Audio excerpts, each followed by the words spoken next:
YouTube channel. Today we are going to be reviewing the iPhone 14 Pro. So now let's get into the video. Start from the differences from the previous model. This comes with the dynamic island, which is the new notch style on the top.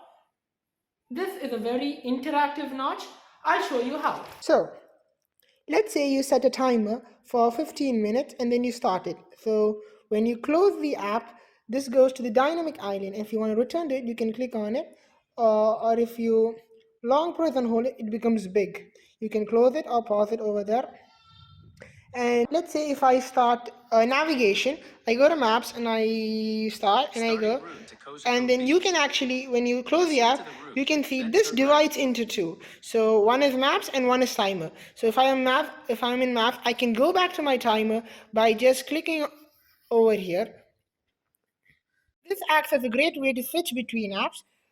You can close your navigation from here. A lot of apps support the dynamic island right now, like Spotify, phone, etc. You can also, like, when you silent the phone, you can see this comes, the notch expands. So this is a pretty good addition from the 13 to the 14 series. And only the 14 Pro has it, the base variant doesn't have it. The next difference is this 14 Pro comes with a very bright screen. It has 2000 nits, over 2000 nits of peak brightness. This makes it very visible under direct sunlight, and you can see clearly, and you would never have to worry about your brightness. Now, the next feature difference is the always on display. It's pretty late to introduce this feature. They felt to introduce it right now. So if you go to the display settings, when you scroll down, you can see an option called always on display. So if you turn it on, when I press the power off button, you can see this is the Apple way of doing stuff. Well, it's pretty bright, and this does drain a lot of battery. But there's another option where you can off the wallpaper option, and then it doesn't drain that much, and it looks like any other always on display on Android phones. I do like the way how it looks when the wallpaper is on, but it's just too bright. So this is how it's in AOD, and then when you turn it on, this is the normal. Does come from this does get a chip upgrade from A15 to A16.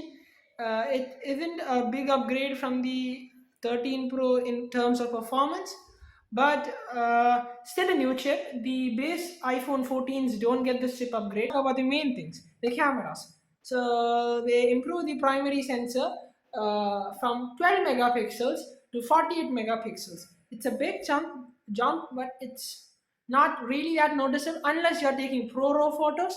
I'll be showing you camera samples right now.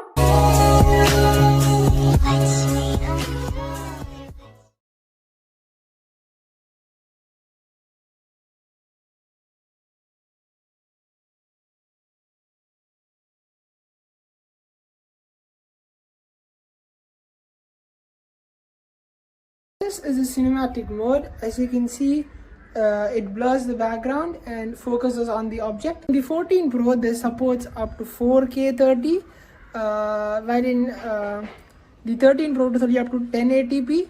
This is a good feature when you're taking vlogs and stuff.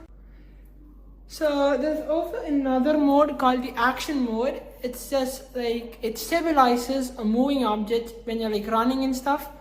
It's there in the camera side. The main question, should you upgrade from the 13 Pro to the 14 Pro?